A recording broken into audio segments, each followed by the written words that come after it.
Hello বন্ধুরা, আজ আমরা চলে এসেছি স্কাই ফোর্স সিনেমার রিভিউ নিয়ে। पाकिस्तान के कवाम उस वक्त तक चैन से नहीं बैठेंगे जब तक दुश्मन की तोते खामोश न हो जाए। ভারতের যুদ্ধের ইতিহাস সাহসী অধ্যায়কে সেলুলয়েডে নিয়ে এসেছে স্কাই ফোর্স, কিন্তু এই সিনেমা নিয়ে সমালোচকদের প্রতিক্রিয়া মিশ্র। চলুন দেখি এই সিনেমাটি কি সত্যি জাতীয় পুরস্কারের দাবিদার নাকি এটি কেবল আরেকটি প্রচেষ্টা।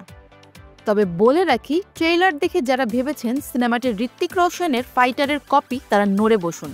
ভুল ভেবেছেন, সিনেমাটি নতুন কনসেপ্ট নিয়ে তৈরি করা হয়েছে। স্কাই ফোর্স পরিচালনা করেছেন অভিষেক, অনিল কাপুর এবং সন্দীপ কৌলানি।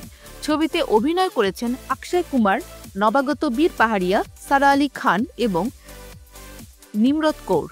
এটি 1965 সালের ভারত পাকিস্তান বিমান যুদ্ধের সত্য ঘটনা অবলম্বনে তৈরি করা হয়েছে।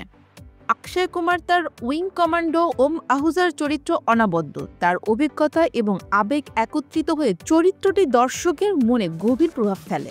নবাগত বীর পাহাড়িয়া তার প্রথম সিনেমাতে স্কোয়াড্রন লিডার ট্যাবের চরিত্রে চমক দেখিয়েছেন। সারা আলী খান এবং নিমরত কৌর যদিও পর্দায় খুব বেশি সময় পাননি, তাদের পারফরম্যান্স গল্পের একটি গভীরতা যোগ করেছে। आपने तो कहा था आपके भाई जैसा है, आप उसे कुछ नहीं होने देंगे। सर मेरी दरख्वास्त है, उसे ढूंढने के लिए हमें पाकिस्तानी गवर्नमेंट पे प्रेशर डालना चाहिए।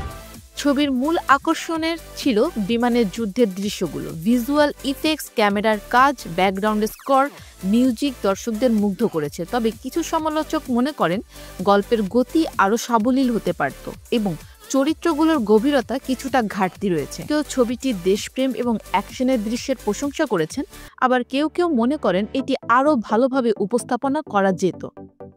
স্কাই ফোর্স শুধুমাত্র একটি যুদ্ধের গল্প নয়, এটি ভারতীয় বীরদের আত্মত্যাগের প্রতি শ্রদ্ধাঞ্জলি।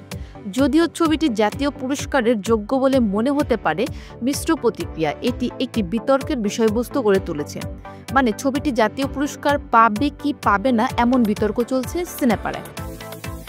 স্কাই ফোর্স এমন একটি সিনেমা যা অ্যাকশন এবং দেশপ্রেমের সমন্বয়ে তৈরি। আমাদের পক্ষ থেকে ছবিটির রেটিং থাকবে 5-এর মধ্যে 4। আপনি কি স্কাই ফোর্স দেখেছেন? কমেন্ট করে জানান আপনার মতামত। আর যদি দেখে না থাকেন তবে দেরি করবেন না, সিনেমাটি এখনই দেখুন। এমন আরও রিভিউ এবং বিনোদনের জন্য আমাদের ফেইন ফিট চ্যানেলটিকে সাবস্ক্রাইব করতে ভুলবেন না। ভিডিওটি ভালো লাগলে লাইক দিন এবং শেয়ার করুন।